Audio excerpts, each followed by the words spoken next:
Estimados estudiantes, bienvenidos a su curso de Hegel Autor y como quedaba pendiente esta última clase de filosofía del derecho o realmente es lineamientos fundamentales del derecho y el Estado.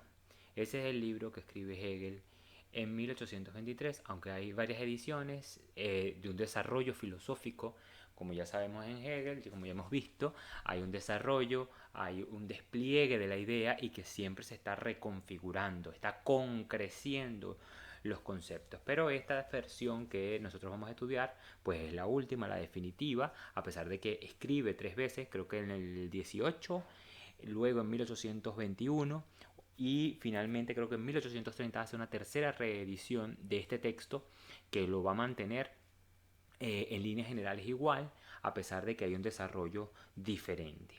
Primero que nada, antes de poder entrar a la filosofía del derecho o a los fundamentos, los lineamientos fundamentales del derecho, hay que comprender varias cosas a priori, ¿verdad?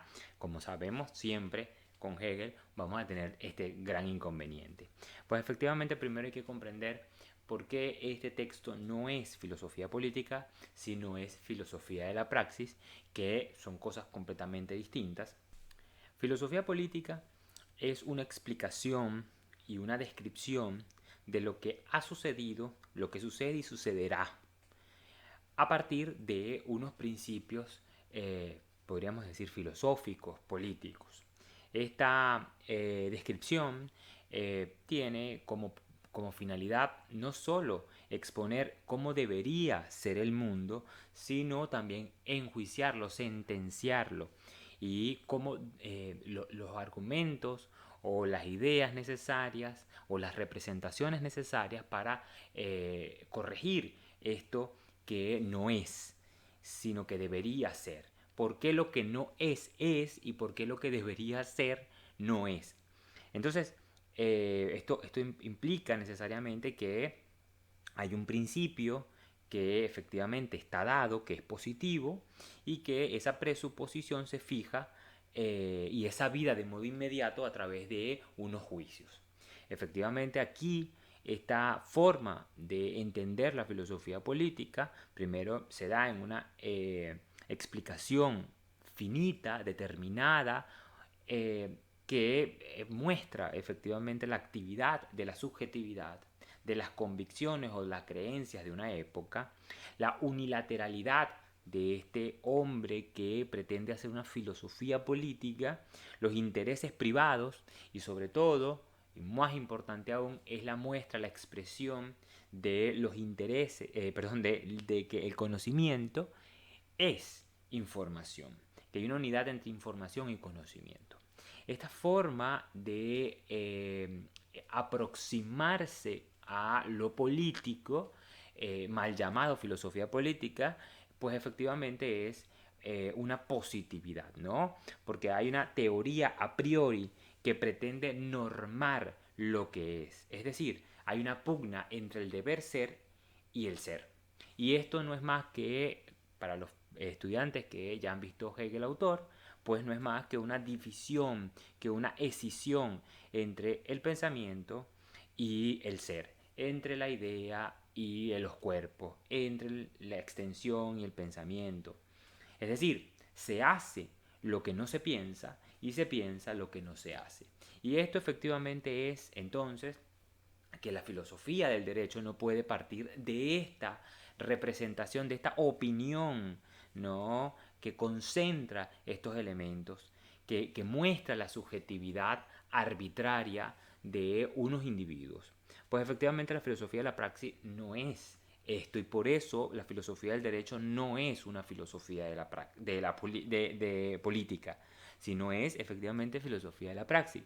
¿Qué es la filosofía de la praxis? Entonces se tiene que estar preguntando un estudiante atento de filosofía. Pues efectivamente aparece la filosofía de la praxis y podríamos decir que el inicio de ella, el comienzo de ella es la crítica a la positividad, la crítica a este tipo de reflexiones sin presupuesto, que son absolutamente positivas porque dan por sentado que aquello que se presenta ante una conciencia es real, dado, objetivo, exterior, y que no hay manera de modificarlo. Es decir, parte de la suposición o la presuposición de que el sujeto y el objeto son diferentes, que efectivamente lo que es o lo que debería ser no es, o está en la posición de lo que debería ser, está la posición de lo que es, y lo que es no debería ser.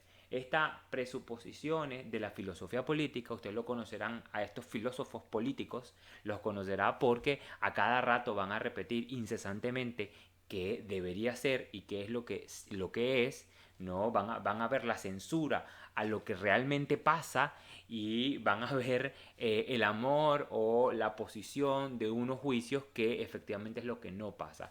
Este tipo de individuos, estos tipos que otra vez lo que en el fondo muestran es sus convicciones, sus creencias unilaterales y sobre todo sus intereses privados, no son filósofos de la praxis, no hacen, este discurrir de representaciones no llega a filosofía, y porque no son negativas, porque no piensan la totalidad. ¿Y qué hablamos, qué estamos implicando cuando pensamos en negatividad? ¿Qué implicamos cuando hablamos de totalidad? Pues bueno, aquello que toda descripción y toda explicación pretende ser, ¿no? Excluir la historia, excluir las relaciones, excluir la conciencia y la construcción y constitución de esta conciencia. Es decir, excluyen el espíritu. Es decir, excluyen la razón misma. No pueden hacer racional aquello que ven, aquello que está ante ellos. Creen que lo que está ante ellos es algo dado, es exponenciabilidad pura, y por lo tanto no puede ser modificado. Por lo tanto, aquello que se les presenta ante sí no es negatividad, no es algo que alguien ha creado, sino que está dado allí positivamente. Y esto es precisamente no poder comprender la filosofía de la praxis, que es negatividad, es crítica de lo positivo, crítica de la filosofía política, pero además es creación, es concepción de los límites y de la proporción que permiten comprender lo que es. ¿Y qué es lo que es? Lo que es la razón, dice Hegel literalmente en la introducción de la filosofía, en el prefacio de los lineamientos fundamentales del derecho. La razón es lo que es. ¿Y qué es la razón? Conservar, crear realidad efectiva. La realidad efectiva de la libertad no es más que su concepto. Y este concepto, como ya sabemos, porque hemos estudiado la lógica, la ciencia de la lógica, sabemos que no es a priori ni a posteriori, que el desarrollo de la libertad viene dado por un desarrollo, por un devenir inmanente de ella misma, y que se nos va a universalizar, particularizar y positivizar la libertad. Es decir, la concreción inmanente y el devenir de la libertad no es más que el desarrollo de cómo cómo la libertad se universaliza, se particulariza y se positiviza. Y por lo tanto, no la filosofía de la praxis no es más que la filosofía, los fundamentos del derecho, es decir, cómo la libertad se desarrolla. Y ya veremos que este proceso no es un proceso que es individual o es un proceso de una persona, sino es el movimiento del espíritu mismo que se hace cuerpo, que se particulariza en un pueblo. Porque no hay libertad sino en la nación, no hay libertad sino en el Estado. Ya entenderemos esto, porque esto, dicho de esta manera, va a sonar cualquier cosa. En todo caso, lo importante acá es que para Hegel la filosofía de la praxis, que es esta filosofía del derecho, que no es más que el desarrollo final, la concreción de la ciencia de la lógica. La ciencia de la lógica es precisamente el concepto, y el concepto no es más que la libertad, el desarrollo de la libertad. Porque la filosofía de la praxis empieza cuando no acepta, cuando no aceptamos lo dado. Es decir, cuando hay un problema con lo que es, cuando sabemos que algo está mal, ¿no? Cuando la gente acepta, hace lo mismo que el otro, cuando hay una repetición, una mímesis de las costumbres, de lo que creen que es bueno o malo, y uno dice, esto no puede ser así, esto no puede ir por aquí. Aquí hay algo raro, hay un cortocircuito en la realidad. Cuando usted no acepta, cuando usted está ante lo que se presenta, no sé, qué sé yo, alguien que ahorra bolívares, ¿verdad? Alguien que mete en su cuenta muchos bolívares creyendo que eso le va a ir bien. Bueno, cuando alguien ahorra en bolívares, usted lo primero que va a pensar es, aquí hay un cortocircuito de esta persona como no se ha enterado de economía, no sabe de finanzas o tiene un serio problema mental. ¿Por qué? Porque usted sabe que eso no va a llevarlo para ningún lado. Pero todo el mundo dice lo mismo, todo el mundo repite lo mismo. Sí, sí, sí, vamos a ahorrar bolívares. Bueno, si usted ve que la costumbre popular es esto y todos están arruinados y usted puede comprender, usted puede ver esto, usted dice, aquí hay algo raro, aquí hay gato encerrado, yo me voy, no acepto esto que todos insisten que es bueno, esto que todos insisten que te va a llevar a la perfección y lo que te hace es llevar a la ruina. Entonces, este no aceptar lo dado, que es precisamente el triunfo de la lógica, el triunfo, ¿verdad?, del logos, el triunfo del concepto. Aquí hay una desvinculación entre lo que aparece y la esencia, entre lo que aparece y las determinaciones esenciales de aquello que aparece. Entonces, el concepto, la realidad efectiva, precisamente nos muestra otro camino, otra va. Por eso es que la filosofía es tan extraña, por eso la filosofía es tan incómoda y por eso la filosofía siempre va a ser pobre, ¿verdad? Siempre estará marginada del mundo. ¿Por qué la filosofía estará marginada del mundo? Porque siempre estamos llevando la contraria, siempre estamos por otro lado. Porque hay algo que siempre nos va a hacer ruido, porque uno está pensando, uno quiere pensar por sí mismo y pensar por sí mismo, no repetir lo que los demás muestran, es justamente filosofía de la praxis, es pura negatividad. Justamente para Hegel no escribe una filosofía moral como Kant o no escribe una ética como Spinoza. Él considera que el mundo, ya después de la Revolución Francesa, para Hegel, la filosofía, el espíritu de los tiempos, la modernidad se ha concretizado, se ha hecho mundo, se ha hecho institución y no hay manera de dar vuelta atrás al mundo. Y por eso el mundo ya no se puede hacer un proyecto moral o un proyecto ético.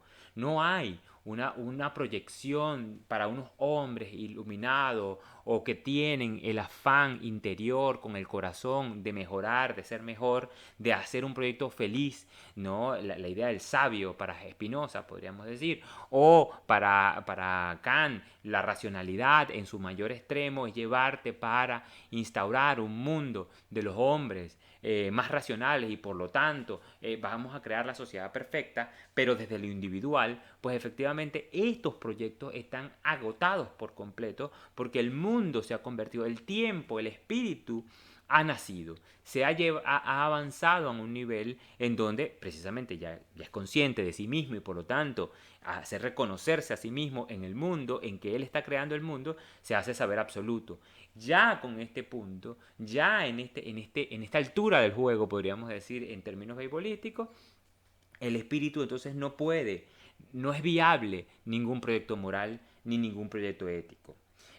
Llega la lógica de la época es comprender que no podemos llegar a ser quien eres, como diría Píndaro, ¿verdad? Píndaro, la máxima de los hombres o de los varones, podríamos decir, en sentido de la polis, el sentido de los ciudadanos, del hombre libre, potente dentro de la polis, es llegar a ser quien eres, decía Píndaro. Pues en la lógica de las épocas, para Hegel, ya no podemos llegar a ser, ya no somos ni podemos ser aquello que éramos. No es posible ni deseable volver a ser griegos. Esto es una verdad que el espíritu tiene que aceptar y que no es posible volver a ese pasado primigenio y que hay que aceptar que somos otra cosa, que vamos a una sociedad de masas en donde los hombres ya no pueden seguir momentos, ya no pueden seguir a hombres ilustres, ya no puede haber una épica desde la caballería, desde la nobleza, desde la aristocracia, desde la producción burgués en el peor de los sentidos, ¿no? En aquel que hace dinero y no se preocupa por el espíritu. Bueno, nada de esto puede hacer, nada de esto es en la época de Hegel. En el Estado moderno, los hombres tienen que adquirir derechos. Ya los proyectos éticos y morales quedan atrasados. Esto implica la filosofía del tiempo, ¿no? Y no lo vamos a decir aquí, el que tenga dudas lo podemos discutir en otra tertulia, pero en esta vamos a dejarlo aquí en paréntesis, porque esto habla de la filosofía del tiempo o de la filosofía de la época, o sea, la filosofía de la historia. En todo caso, para Hegel ya no es tiempo, ya no es época de proyectos morales o proyectos éticos, sino es época de un derecho, de una filosofía del derecho, de un alineamiento del derecho. Es como la libertad se concreta en la sociedad, se hace cuerpo en la sociedad y en las instituciones. Por lo tanto, lo que vamos a estudiar en la filosofía del derecho no es más que las tres doctrinas, ¿verdad? La doctrina del ser, la doctrina de la esencia y la doctrina del concepto. ¿Cuál es la manifestación más pobre y más patente, tangible del derecho? De la libertad, el derecho positivo, el derecho abstracto. ¿Cuál es la doctrina de la esencia de la libertad? La moralidad. Y finalmente, ¿cuál es el concepto, la realidad efectiva de la libertad? La eticidad. Entonces, la filosofía del derecho, los lineamientos, los fundamentos del derecho, no es más que cómo la libertad se concreta, cómo la libertad gana su realidad efectiva a través del movimiento dialéctico entre el derecho positivo, la moralidad y la eticidad. ¿Qué es la lógica del concepto? Sino y nada más que la lógica de la libertad. La libertad es la creatividad, por eso la filosofía es la filosofía del concepto, de la idea. Es decir, concebir, conservar y potenciar.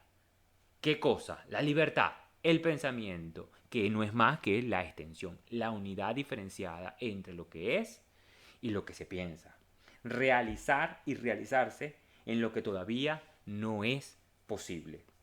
En este sentido, efectivamente, la filosofía de la praxis no es más que una filosofía de la libertad y cómo esa filosofía de la realidad se lanza a una realidad efectiva. Y esta realidad efectiva no es meramente para el pensamiento, porque si no volveríamos a una filosofía política en donde pugna el deber ser y el ser. No, el hacer lo que no se piensa y pensar lo que no se hace, que no es una muestra, no es más que una muestra de la servidumbre, ¿no? De creerse que uno es libre y que realmente el acto que uno está haciendo está beneficiando a otro sin beneficiarlo a uno. Es decir, ser un esclavo nada más, ser un mueble de otro. Por eso, esta filosofía de la libertad, esta filosofía de la libertad, que no es más que la filosofía del derecho para Hegel, es aquella famosa frase, contundente sentencia, conclusión de la filosofía hegeliana, que es todo lo que es efectivamente real es racional y lo que es racional es efectivamente real. ¿Por qué? Porque creamos y co-creamos el mundo que es el ordo, ¿verdad? Armonía, creación. ¿Y cómo lo creamos? Por acción o omisión. Por acción, cuando decimos no, cuando comprendemos que algo anda mal, cuando vamos desde la negatividad a comprender las cosas, cuando comprendemos que las instituciones no son más que creación de otros hombres y por omisión el fracaso, el positivismo, el hacer lo que otro está haciendo porque eso va a ser mejor para mí. La ley es la ley, ¿no? Esta forma de pensar que nos lleva justamente a dos dualidades, ya veremos cómo Hegel las comprende en este transcurso, en este desarrollo de la manifestación del Dasein de la libertad, que es el derecho positivo, la esencia, el Wesen de la libertad, que es la moralidad, y el Begriff, el concepto de la libertad, que no es más que la eticidad. Efectivamente, si usted se da cuenta que aquí no hay entonces una normatividad de cómo los estados deben ser, cómo esto no es el librito, la regla de cómo se construye un Estado, porque en realidad lo que se trata aquí es la ley de la libertad, el logos de la libertad, no la norma con que podemos ser libres, no es conseguir una fórmula para aplicarla y entonces decir quién es libre y quién no, quién actúa libremente y quién no actúa libremente. Es decir, Hegel, por ninguna manera, de ninguna manera, entendiendo y comprendiendo la obra hegeliana, nos damos cuenta que Hegel puede ser el ideólogo del Estado prusiano, porque ha negado los fundamentos, la justificación del derecho que constituye el reino de Prusia, que además no se puede ser ideólogo de Prusia, porque Prusia ni siquiera tiene constitución, es un reino, ¿verdad?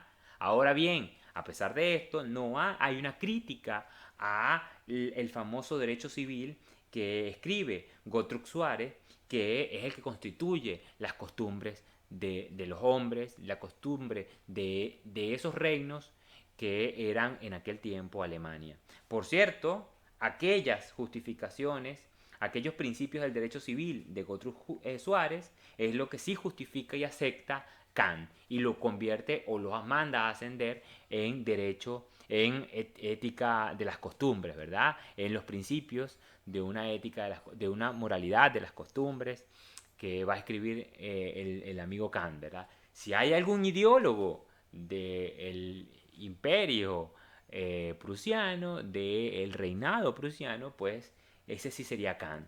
Hegel, por otra parte, que, que elimina precisamente que no existe ningún cómo debería ser un Estado, que no está impartiendo, sino mostrando cómo se desarrolla la libertad y lo más importante es cómo es el tiempo, la época en que la modernidad se ha concretado. Por cierto, o concrece la modernidad y se hace instituciones. Por cierto, ya sabemos, ¿no? Cómo ha ido el mundo, ya sabemos a quién le hicieron caso y a quién no. ¿Quién escribió Una paz perpetua? Donde presupone una organización de estados que peleen por la libertad, por la paz más impotente, y quién está peleando precisamente por constituir las costumbres que nos hacen ser y obrar de una manera. Entonces, ¿cuál es la doctrina del ser ahí de la libertad? Es el resultado final de la libertad y esta es el contrato. El contrato, el resultado y por lo tanto el inicio, ¿no? Si somos buenos hegelianos, de la libertad, de la negatividad. ¿Y cuál es ese resultado? ¿Cómo se positiviza la libertad contradictoriamente, verdad? Recordemos que siempre hay una dialéctica en Hegel, esta dialéctica hegeliana que no es más que ver cómo el resultado también está en el inicio y cómo el inicio está en el resultado, ¿no? Contradictoriamente, el inicio es el final y el final es el inicio. Es decir, el contrato, el derecho escrito y positivo, es la forma primigenia y primitiva de la libertad. Y como ya todos lo sabemos, como es la forma primigenia y primitiva, es la forma más vacía, más pobre de determinaciones, carente de universalidad, carente de espíritu, y por lo tanto, como es la más carente de espíritu, más de universalidad, más de determinaciones, de esencia, por lo tanto es la más fija y por lo tanto la más tangible. Y por lo tanto, para los hombres más incultos, más rudos, ¿no? de mucha rudeza intelectual, son justamente lo que creen que es más real. La cédula, el acta, el contrato, todo eso que es lo más tangible, lo que nos permite comprender, ¿no? Lo que nos da la forma en que es la libertad, cómo nos llamamos individuos, cómo tomamos y nos relacionamos con los otros, todo este tipo de relaciones del derecho positivo efectivamente hace que toda la naturaleza de las determinaciones se pierda, porque efectivamente todo derecho positivo ya usted ya no es su nombre y su apellido con su historia, con sus determinaciones, sino es el contratante, el empleado, el arrendatario, ¿verdad? En todo contrato, si usted se... la cédula, usted en la cédula, ¿qué es? En realidad la cédula no es su nombre y su apellido, es el número. Para usted no es Pedro Pérez, usted es el número de cédula, el número de DNI. En realidad, para la institución, para poder comprender usted es el número. A usted no le interesa todo lo demás. Fíjense cómo el derecho abstracto borra de por medio, hace pobre todas las cosas. Usted no es más que un número más dentro de un número infinito y que al poder ponerlo lo ubica. Pero ¿qué ubica de usted? Una simple muestra, un simple primigenio símbolo. En realidad el derecho, este derecho abstracto, este derecho positivo, este ser ahí de la libertad, efectivamente nos muestra de forma externa y abstracta cómo nos obligan a relacionarnos. Esta forma obligante externa de ser. Y efectivamente, uno podría decir que los contractualistas están aquí los contractualistas tendrían entonces un orgasmo y dirían que felicidad, estamos en la forma primigenia de la libertad. Sí, pero es la más pobre y por lo tanto se equivocan los contractualistas en creer que la libertad se puede reducir nada más a esto. Es el inicio para Hegel de la libertad, pero no es su final, no se realiza al revés. Si nos quedamos en esta forma, nos quedamos en la voluntad inmediata y libre, en la egolatría vacía, en la pura inmediatez. ¿Y qué es la pura inmediatez de qué? De la propiedad. Es decir, para Hegel la libertad empieza precisamente por la propiedad. Cuando existe, así como la certeza sensible era esto y aquello, lo tuyo y lo mío, ¿verdad? Lo tuyo y lo mío, que no es más que la manifestación, la actualización de la egolatría vacía, de la pura inmediatez, de la voluntad inmediata, que se cree libre, pues muestra entonces la forma de propiedad. ¿Cuál es la forma de propiedad primigenia? El cuerpo, no la salud individual, pero también los bienes y el espacio en donde nos movemos. Recuerden que los bienes, además, son bienes afónicos, bienes semivocales y bienes vocales, ¿verdad? Los bienes afónicos son aquellos bienes que reposan, que no se mueven por sí mismos y que no producen sonido. Los bienes semivocales son aquellos bienes que a pesar de que tienen voluntad y se mueven por sí mismos, tienen motor interno de movimiento y producen sonidos, no producen palabras, ¿no? Un animal, una vaca, un loro, a pesar de que producen sonidos, son semivocales. Y esta teoría de los bienes, que es medieval, los bienes vocales son aquellos que producen palabras. Y esos bienes son los esclavos, ¿verdad? Aquello que necesita una inversión en generar para que puedan comer, para poder mantenerlos vivos, pero que siguen siendo bienes. Pues efectivamente yo prefiero ser mil veces el arrendatario, el empleado, tener una cédula que ser un bien vocal, ¿verdad? Efectivamente sí, hay un estatus ontológico que permite que la libertad se ascienda. Por eso, efectivamente, esta forma primigenia y primitiva del derecho, de la libertad, el ser ahí la manifestación de la libertad, pues efectivamente sí, es mejor ser un número en el DNI que ser un bien vocal. Por supuesto que sí, pero efectivamente hay una pequeñez, una forma chata de comprender la libertad, porque no podemos evitar esto. Ahora, lo que sí es muy importante comprender, quitándonos la crítica, negando la positividad de los contractualistas, es que se afirma la voluntad sin contexto y se afirma la voluntad precisamente en la propiedad. Para Hegel, si no hay propiedad, no hay libertad. Pero esto no es el reino de los burgueses, entonces. Ay, ¿qué dice burgués? No es que su cuerpo ya es su propiedad. Aunque bueno, si hablamos de esto, pues efectivamente ya sabemos en este instante que si usted no se ponía cierta cosa inyectada, pues efectivamente usted ya no valía, ¿no? Usted tenía que estar encerrado, usted perdía la posibilidad de moverse, ¿no? Sería un bien afónico, como el recurso humano comprende, ¿verdad? El recurso humano, es decir, usted es un bien vocal, ¿verdad? Hay que invertir en usted. ¿Cómo se invierte en usted? Dándole un sueldo, ¿no?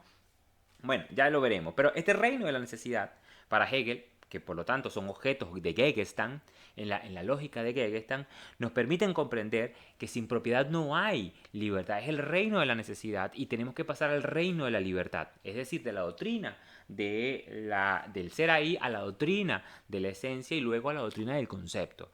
Entonces, la realidad de la libertad en este primer grado efectivamente es la más pobre, pero precisamente es la que permite instituir que empiece a devenir el desarrollo de la libertad. Sin propiedad usted no puede ser libre y es la forma de afirmar esta subjetividad. El que cree que es libre por voluntad libre, es decir, porque dice yo quiero, esto es mío, esto es tuyo, yo voy a vender o no voy a vender, se queda en este círculo vicioso en donde no puede avanzar como espíritu y se queda precisamente creyendo esta libertad espectral que en el fondo lo que puede hacer es hacerte más arruinarte en vez de llevarte a la perfección. de potenciarte. ¿Dónde se afirma la voluntad? Es precisamente esta voluntad precaria, débil, ¿no? Que podrías hasta justificar la esclavitud, ¿verdad? Ya sabemos que el salario no es más que una excusa para eliminar la esclavitud porque la esclavitud salía muy cara, ¿no? El que no sepa eso, pues bienvenido, pase adelante. En todo caso, esta voluntad solo es posible en la medida en que puede moverse en dos extremos. ¿Cuáles extremos se mueve la voluntad? Entre lo bueno y lo malo. Y por lo tanto para Hegel aparece la doctrina de la esencia de la libertad, que no es más que la moralidad.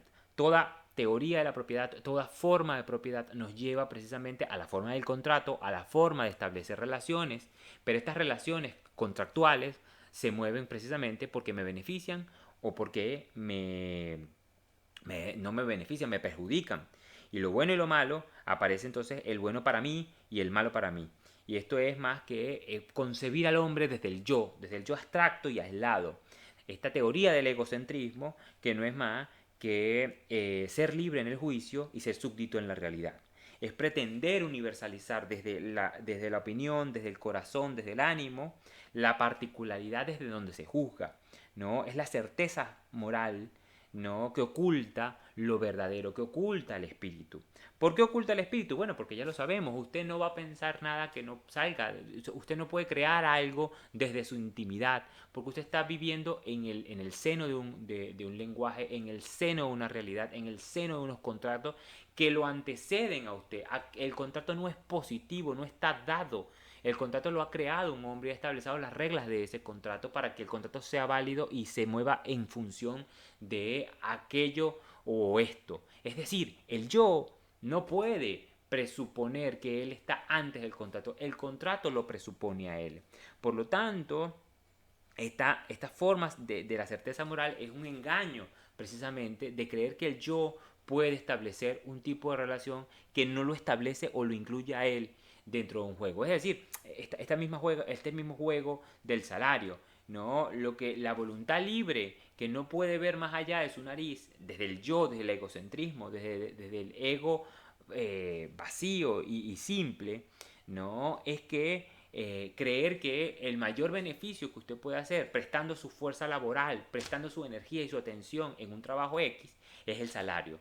Pero usted se dará cuenta que el salario no es más que expropiar precisamente lo más valioso que usted tiene, que es su energía, su atención y la fuerza de trabajo. Es decir, en el fondo, por lo que usted pelearía, lo que usted cree que le está beneficiando, en el fondo lo que es lo que está más perjudicándolo. Es como justificar la servidumbre. Y justamente pasa lo mismo con la certeza moral en la medida en que el hombre, a pesar de que va a universaliza desde su a priori, universaliza desde su experiencia. Y si su experiencia es limitada, como siempre lo será, porque usted es un ser finito y determinado, tal cual como lo vimos en la fenomenología del espíritu, como lo vimos en la ciencia de la experiencia y la conciencia, pues siempre estará limitado ante la contingencia que usted tenga adelante. Por lo tanto, esta formalización de la libertad en esta doctrina de la esencia de la libertad no es más que el imperativo categórico que se mueve en el entorno de la culpa y del propósito.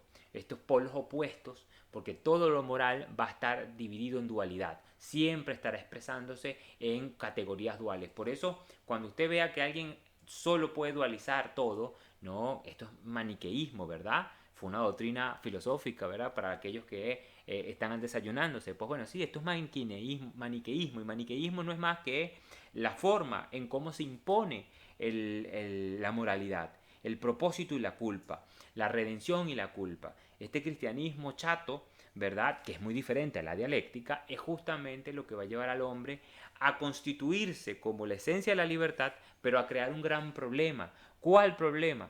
Que entonces tengo que torcer lo interior para obligarme, porque todas estas formas de moralidad no es más que una forma de establecer la deontología, o sea, la obligación, ¿verdad?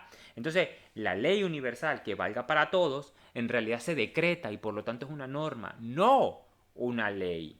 Y esta norma, la norma, normar el mundo no es más que moralizarlo desde un yo impotente, ilimitado, carente de espíritu, carente de comprenderse que es parte de algo mayor. Y por lo tanto, en esta abstracción abstrae la historia, abstrae la crítica, abstrae el contexto social, abstrae las inclinaciones, recorta las inclinaciones, ignora todo lo que constituye y ha constituido o ha formado a ese individuo, a ese yo. Ese yo no es un yo, es un Pedro Pérez que nació en una colonia española llamada Venezuela y nació no nada más, nació en Barquisimeto bajo un idioma, bajo una forma, en una época. Entonces estamos hablando de que este yo no puede ser moralmente bueno en este tiempo o en otro. Estamos hablando de una persona específica. Pierde esta formalización de la libertad en su esencia moral. No es más que perder todo el contenido, todas las determinaciones, la riqueza que permite que el hombre se vea como algo diferente, que pueda comprender la realidad efectiva de ese yo.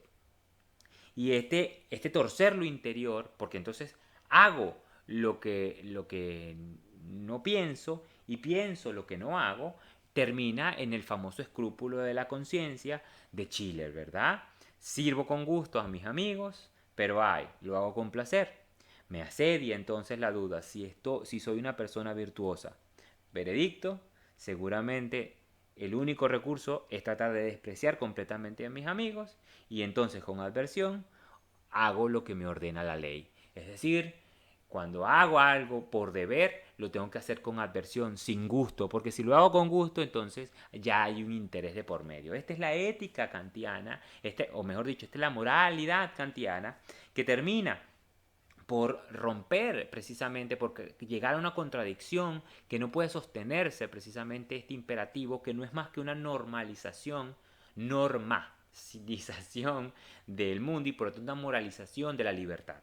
Para Hegel, esta moralización puede terminar aquí y dejar a los hombres como sujetos morales, y esto invitaría a los dos peligros de la libertad, a la habituación o al arbitrio, a la libertad como no oposición, como poder dominar la naturaleza, dominar todo aquello que está fuera de mí, y así lo va a ver usted, el arbitrio. Las sociedades arbitrarias no son más que estas sociedades orientales, estas sociedades donde solamente hay uno libre y todos los demás son súbditos.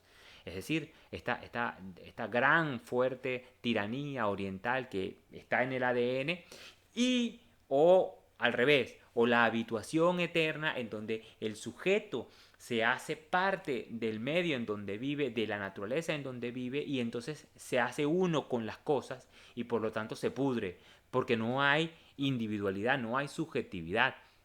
Es decir, este famoso intento naturalista, que por cierto estuvo en aquella República de Weimar, en donde esta república intentaba precisamente naturalizar al hombre a tal punto de que no se diferenciara en la naturaleza. Si no hay diferencia entre la naturaleza y el hombre se termina por ser un animal, ¿verdad?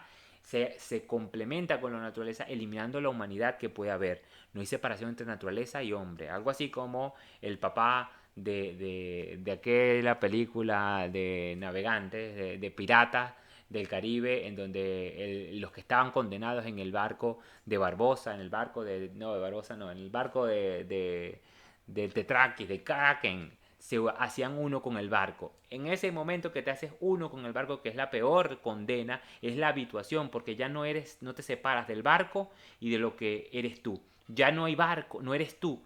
Ya no hay individuo, ahí es barco, eres una parte, un bien del barco. La habituación y el arbitrio no son más que los dos extremos de la libertad y los dos peligros de la libertad, que se dan entonces en el ser ahí y se dan entonces en la esencia de la libertad, de este desarrollo dialéctico e inmanente del movimiento de la libertad. Para Hegel, esta inmanencia de la reflexión permite expresar el límite y la condición del concepto. Es decir, la reflexión del ser ahí y su esencia permite explicar la posición de la preposición, de la presuposición. Y esta posición de la presuposición es cuando la reflexión se pone a sí misma, pero se pone inmediatamente lo otro de sí misma. Y esto lo pone como presupuesto. Es decir, es la dialéctica que hay entre Schelling y Fichte. Ponerse a sí mismo pone inmediatamente el otro del otro. Y otro del otro, cuando hay conciencia de esta presuposición, de esta posición de la presuposición, entonces comprende que lo presupuesto no es más que un propuesto, es decir, como un producto. ¿Y un producto de quién? De la reflexión misma, del desarrollo de la esencia. Si esto es posible, entonces se pone una naturaleza primera y una naturaleza segunda. La presuposición del espíritu, es decir, aquello que no es, sería la naturaleza primera, y aquello que es la moralidad sería justamente la naturaleza segunda, por la cual la libertad se desarrolla.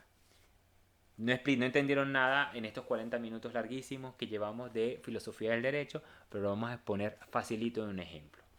La pizarra solo se actualiza como pizarra cuando es vulnerada, cuando algo se raya encima de ella.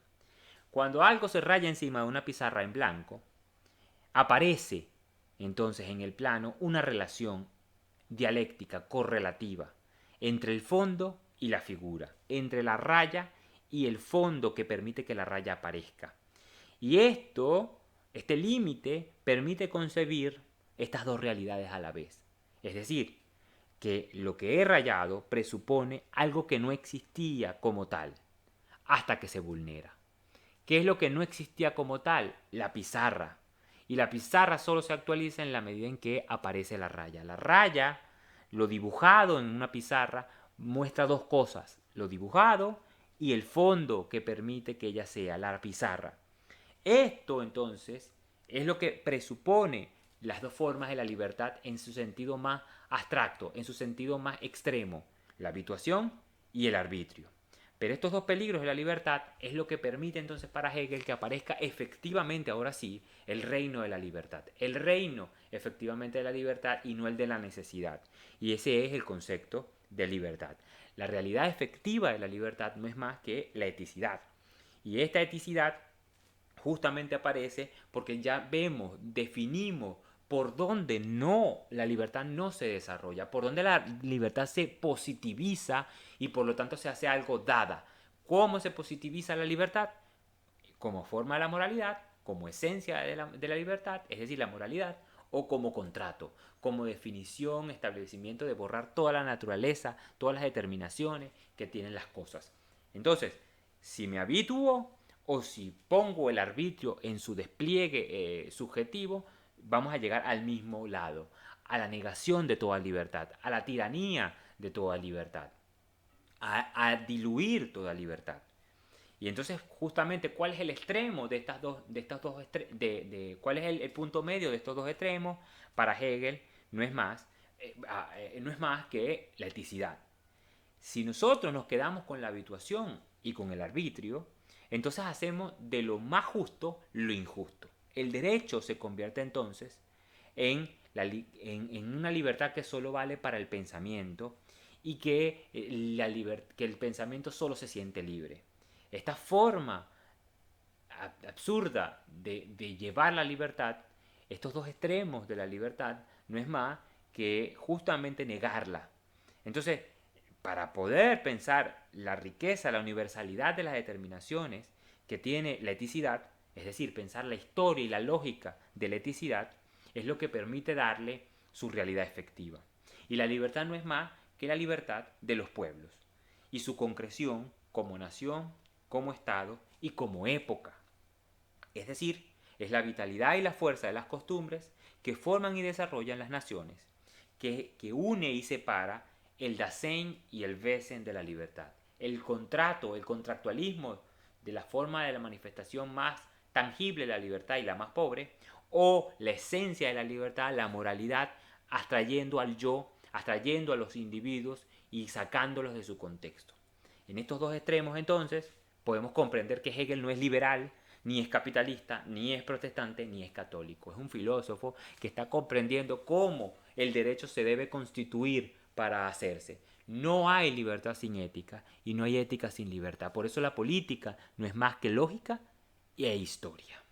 La libertad, entonces, es el espíritu de un pueblo, no es un individuo, no es una secta, no es una casta dominante, no es la dictadura del proletariado, sino es cómo se concretiza, reconociendo la libertad, reconociendo que la ley es lo que me constituye como individuo. Entonces, es el final, es invertir el movimiento que ya hemos dado. El contrato no es más de cómo la ley, cómo la costumbre se elevó a ley y se hizo contrato. Es decir, es equilibrio entre habituación y arbitrio.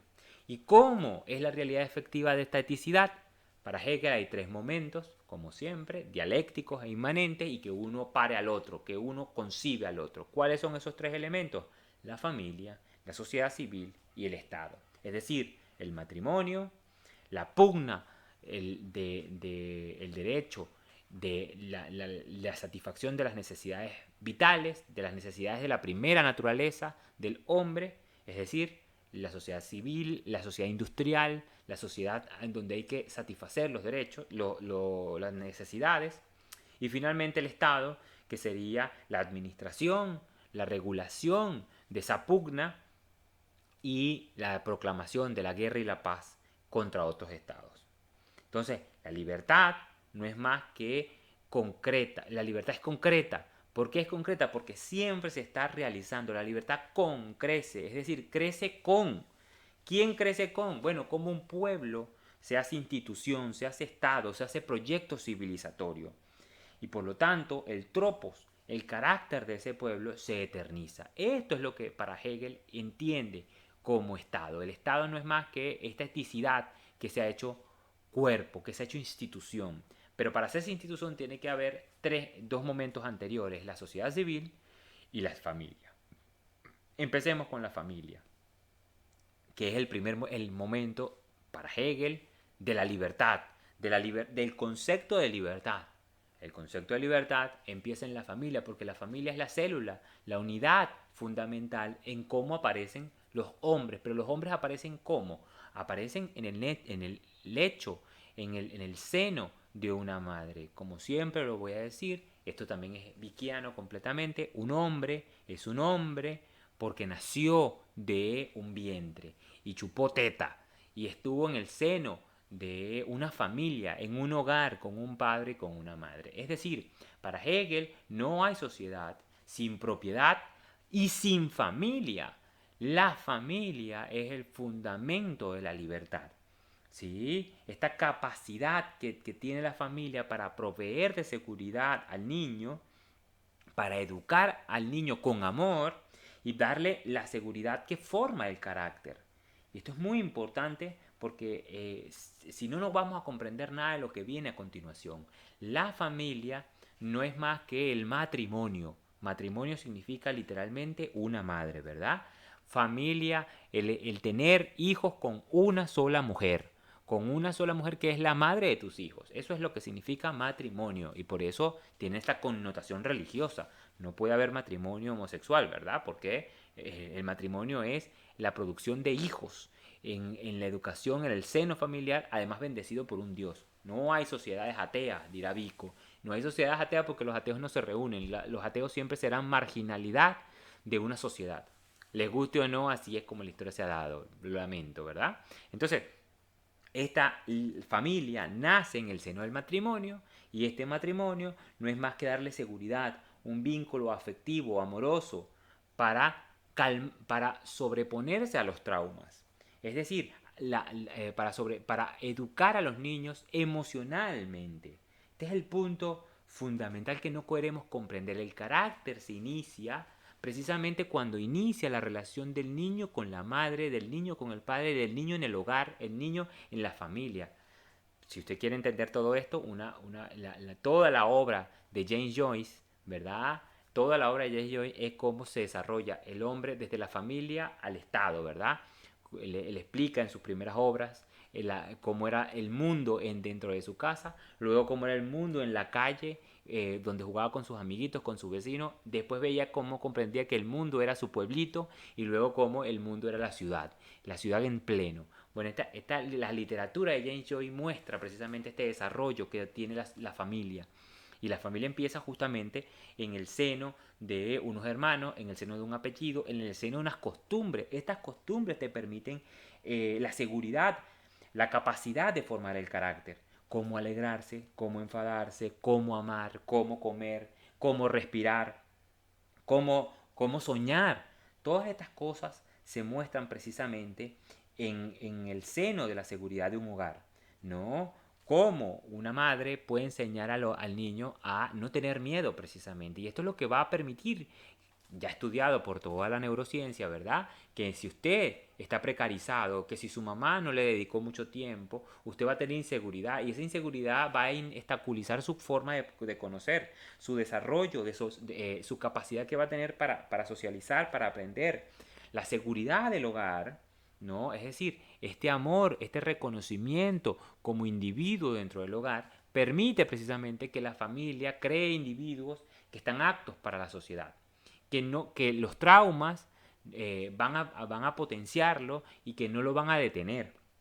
Entonces, más bien al revés, cuando hay precariedad social, entonces la familia se diluye. El gran enemigo de todo liberalismo es la sociedad, es la familia. Por eso buscan los medios más potentes para eliminarlo. Una madre que no le dedica tiempo a su hijo está dedicando menos tiempo a un ciudadano que no va a poder tener las capacidades necesarias para ir a la escuela, para vincularse con otros individuos y para desarrollarse como una persona útil, para crecer educadamente, no educadamente por lo que debería ser un niño, sino cómo puede tener capacidades para aprender cosas. Entonces, todo rápido, todo producción, el tiempo es oro, no es más que diluir la familia. Por eso, entre más pobre se es, entre más precarizado se está, menos capacidad tiene el niño y esa familia de producir un individuo que pueda salir de esa pobreza. Es un círculo vicioso y espantoso que nos elimina. Fíjense que justamente cuando vemos las pruebas de PISA de la UNESCO, no por casualidad vemos que Finlandia siempre tiene medalla de oro. Pero cuando usted ve a un niño finlandés de 8 años, de 9 años, el niño finlandés no sabe estudiar, no sabe multiplicar, no sabe dividir, casi que sabe nada más sumar. Y al seno de 15 años, al seno de 5 o 6 años, es uno de los mejores estudiantes del mundo, según las pruebas de PISA que hace la UNESCO para medir el desarrollo de los bachilleratos en el mundo. Por cierto que Latinoamérica dejó de enviar gente para allá de su bachillerato porque no le gustaban mucho los resultados. Pero finalmente, ¿por qué pasa de esto? Bueno, porque en Finlandia ha comprendido, sobre todo Finlandia, que es medalla de oro casi todos los años, ha comprendido que lo primero que se desarrolla a un niño no es su capacidad intelectual, sino su capacidad emocional. Es decir, lo que le interesa ralentizan el desarrollo intelectual de los niños, por eso un niño de 9 años no sabe multiplicar, pero sí sabe ser emocionalmente fuerte, tiene una seguridad emocional y esa seguridad emocional le va a permitir que a los 15 sea uno de los mejores estudiantes en el mundo. En analfabetismo emocional va a llevarte al analfabetismo intelectual. Es decir, si usted no puede formar el carácter, que eso sale en el seno de su familia, en el seno de su madre, de su padre, en el hogar, pues efectivamente usted va a ser incapaz emocionalmente. Y si usted es incapaz emocionalmente, va a ser incapaz intelectualmente. Hay un desarrollo evidente y esto solo nace en el seno de la familia. La familia entonces es el punto inicial de la libertad para Hegel. Y si usted no comprende este desarrollo que yo acabo de explicar, pues entonces usted verá que la libertad cada vez se hace más pobre. Por eso la gente vende su libertad. Por eso no le interesa ser pobre o no le interesa tomar decisiones terribles porque es que emocionalmente no tiene capacidad de desarrollo. A ver, es que no hay gente floja en el mundo, lo que hay gente que no tiene confianza en sí mismo. Y este no tener confianza en sí mismo nace precisamente por la fuerza, por la virtud moral, por la virtud emocional que se da en el seno de la familia. Si usted crece en una familia que no hay padre, que no hay hogar, que usted vive arrimado, que usted tiene a su primo o a su tía viviendo con sí mismo y que se vincula y que hay problemas de comida y que hay problemas de dinero y que hay problemas de servicio, pues efectivamente ese niño va a crecer en precariedad, ese niño va a crecer teniendo puras debilidades, va a crecer con mucha incapacidad neuronal, pero no porque no hubo suficiencia de nutrientes, porque no hay suficiencia de contención emocional. Y la contención emocional es lo que permite entonces que la familia tenga un seno de desarrollo, en que los elementos que constituyen una familia, mamá, papá e hijos, puedan crecer orgánicamente. ¿Cuál es el fin de la familia? El final de la familia, el patrimonio. Porque en el fondo, el problema no es quién, el problema es precisamente la emoción, el desarrollo del carácter, del tropos, que te va a llevar a la sociedad civil, sino, y eso, y además la herencia. ¿Por qué? Porque la familia se determina cuando mueren los padres y cuando los padres heredan. Sociedades latinoamericanas que no sabemos qué es una herencia, que heredamos nada más deudas, ¿verdad? Deudas y apellidos, ¿no? Famoso chiste, que dejó mi padre, dejó de existir. Bueno, esto nos muestra precisamente la precariedad de la familia y la precariedad entonces de la libertad, de la realidad efectiva de la libertad. Si usted no sabe de dónde viene, qué hizo su apellido, quién es su abuelo, usted tiene una carencia de familiaridad, usted tiene una carencia emocional, usted no sabe, usted está abstractamente en el mundo y cree que la familia simplemente es una relación sanguínea y ya. Bueno, este empobrecimiento del concepto de familia es lo que hace justamente que la libertad no se desarrolle inmanentemente en su dialéctica y usted se termine teniendo hombres más esclavos que otros, que termine teniendo entonces bienes vocales y usted no se convierta en un individuo potente que pueda tener que fama, riquezas y desarrollo en la sociedad. ¿Por qué? Porque la herencia elimina, es el final, se suprime, ¿no? El Aufheben, ¿verdad? La superación y la conservación de la familia. ¿En quién? En los herederos, que ahora tienen un piso para ir al campo laboral. Es decir, una familia se acaba en el momento en que el matrimonio se muere y que los hijos salen al campo laboral, que no es más que el capitalismo industrial. Esta lucha por los intereses de satisfacer las necesidades vitales y el satisfacer las necesidades del espíritu, la fama, la riqueza y el reconocimiento de ser lo que se es. Entonces, aquí hay una lucha entre poder ser y el interés que va jalando polémicamente, dialécticamente, uno con otro, y en donde aparece entonces aquello que se muestra hacia afuera. Esta sociedad civil no es más que la lucha de todos contra todos, tratando por subsistir, satisfaciendo necesidades. Efectivamente, vivimos en sociedad porque tenemos que ayudarnos mutuamente, porque usted que sabe hacer el pan, yo le voy a pagar algo para que usted me haga el pan a mí, y yo que sé dar clases de filosofía, digo yo, creo que no, eso nadie lo quiere, pero bueno, no importa, yo que sé dar clases de filosofía, creo, pues bueno, terminaría entonces intercambiando bienes y servicios precisamente para satisfacer necesidades. Justamente este homos económicos termina por poner la finalidad egoísta, y esa finalidad egoísta va a poner la lucha de clases, que por cierto aquí es hegeliana, ¿verdad? La lucha de clases, la lucha por la afirmación del espíritu, por la satisfacción de necesidades, pero una pugna que es a muerte, a la guerra de todos contra todos. Y esta pugna de la sociedad civil no es más que depredarse unos con otros para ver quién produce más y mejor, quién puede comprar al otro de una manera más fuerte. Simón Rodríguez dirá, efectivamente, que el que no sabe lo engañan y el que no tiene lo compran. Bueno, efectivamente, si usted no heredó nada, usted lo van a comprar en la sociedad, en el seno de la sociedad civil, y usted estará en una clase. Y seguramente si está precarizado emocionalmente, va a estar precarizado económicamente. Y usted no va a poder tener propiedad, y por lo tanto usted no va, el desarrollo de su libertad viene coartada por otros que se han heredado.